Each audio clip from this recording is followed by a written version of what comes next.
Olha, em pleno 2025 ainda tem beneficiário de plano de saúde reclamando que a operadora recusou tratamento quimioterápico.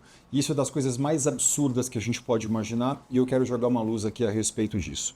Eu sou Elton Fernandes, eu sou advogado especialista em plano de saúde, sou autor de livro jurídico na área, professor de pós-graduação, então tenho aqui alguns milhares de processos contra planos de saúde feitos ao longo desses anos todos e eu muita experiência para poder dizer para vocês aquilo que eu penso a respeito dessas recusas todas. Entendam o seguinte, o que diz a lei hoje, no ano de 2025? Claro que ela tem mais tempo em que ela está dizendo isso, mas eu quero tranquilo. Eu sei que as pessoas falam assim, mas isso está atualizado, isso está tal. Então, estou aqui gravando em 2025 para você, para poder te explicar o seguinte. A lei dos planos de saúde hoje diz que todos os tratamentos e procedimentos, em acordo com a ciência, devem ser fornecidos por um plano de saúde. Veja, ela não está nem dizendo em acordo com a bula. A bula é muito menor do que a ciência, que é muito maior do que uma bula de um medicamento. A ciência evolui muito rapidamente, a bula vai ser mudada de quando em quando. Todos os tratamentos, em acordo com a ciência, devem ser cobertos por uma operadora de plano de saúde e é isso que está dizendo a lei. E a lei fala isso desde 2022, ok? Então, o grande e principal critério aqui é que a operadora de plano de saúde, ao seguir a lei, deveria liberar tudo o que o médico justificou tecnicamente e disse tem embasamento técnico para liberar isso por um plano de saúde, ponto. Mas ela faz o que hoje? Ela segue a regra da ANS. Ela basicamente costuma recusar dizendo algumas coisas que eu vou elencar aqui. Não está em acordo com um contrato. Calma, nenhum contrato pode contrariar a lei.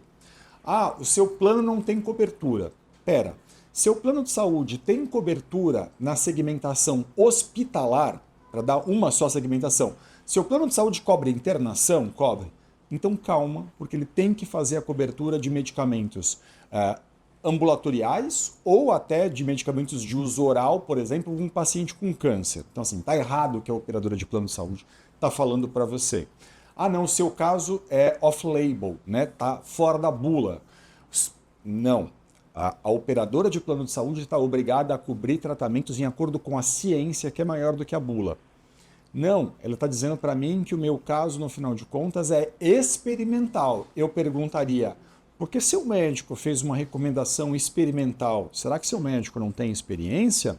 Será que ele é um profissional que sabe muito pouco a esse respeito? Eu duvido que você, a essa altura da vida, nesse momento da vida, se submeteria a um tratamento com um profissional sem experiência tal. Obviamente, eu pressuponho que o seu médico seja técnico, experiente e muito pelo contrário, né? Ele é tão experiente, tão técnico, que às vezes ele está olhando os estudos e as evidências científicas mais novas e mais recentes para fazer uma prescrição ao seu caso especificamente. Eu fico imaginando, por exemplo, eu tenho uma excelente relação com oncologistas de muito renome, e eu fico imaginando esses profissionais que às vezes me encontram e digam para mim, eu estava lá no congresso em Chicago e aí aconteceu, eu vi um estudo tal, que incrível isso, eu quero aplicar isso para o meu paciente, e ele fala, não, embora a ciência esteja dizendo tal coisa, eu não posso, eu tenho que me limitar à regra da ANS, ou eu tenho que me limitar à bula aprovada pela Anvisa.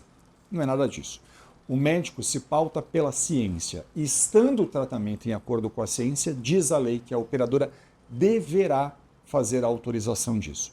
Então, se o seu plano de saúde começa a recusar esse tipo de questão para você, é claro que você pode recorrer para a ouvidoria, reclamar na ANS, tudo isso é seu direito, mas você também não precisa cumprir todo esse calvário, sobretudo diante de uma situação tão urgente, para procurar um advogado especialista em plano de saúde para te ajudar. Por que isso é muito importante que você compreenda?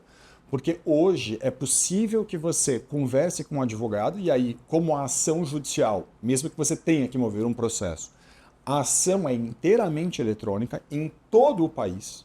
Então, assim, seu advogado, basta que ele tenha experiência e, assim, com toda sinceridade, quebre a objeção de não fazer reunião online, porque se você está perto do advogado, ótimo, mas ele vai atender você online, receber seus documentos de forma eletrônica pelo WhatsApp, por exemplo, porque a ação judicial vai ser inteiramente eletrônica. Tudo que ele tiver que fazer nisso vai ser inteiramente eletrônico. Até, eventualmente, Se tiver uma audiência, isso já pode ser feito eletronicamente hoje. Então, assim, não faz sentido essas objeções que ficaram no passado e que já não fazem mais sentido à luz da evolução do Poder Judiciário e da forma como a gente cuida de tudo isso hoje. Então, assim, fala com um advogado sempre experiente, especialista em plano de saúde, capaz de poder analisar didaticamente seu caso, interpretar a sua situação, entender que tem níveis diferentes de evidências científicas, entender, no final de contas, as particularidades do seu caso, acessar plataformas de boas evidências de renome, a fim de que ele possa, por exemplo, justificar tecnicamente as razões pela qual o seu caso, o seu tratamento estão em acordo com a ciência e a prescrição do seu médico a respeito de tudo isso, ok? Eu espero ter ajudado você com esse vídeo. Eu vou te pedir uma questão. Olha, encaminha para quem está precisando dessa informação, quem precisa entender e ter calma e serenidade nessa hora para resolver os seus problemas. E, claro, não deixa de me seguir nas redes sociais, porque é nas redes sociais que eu conto para você tudo que seu plano de saúde não quer que você saiba. Saúde para você e para sua família, que tudo fique bem por aí. E um grande abraço.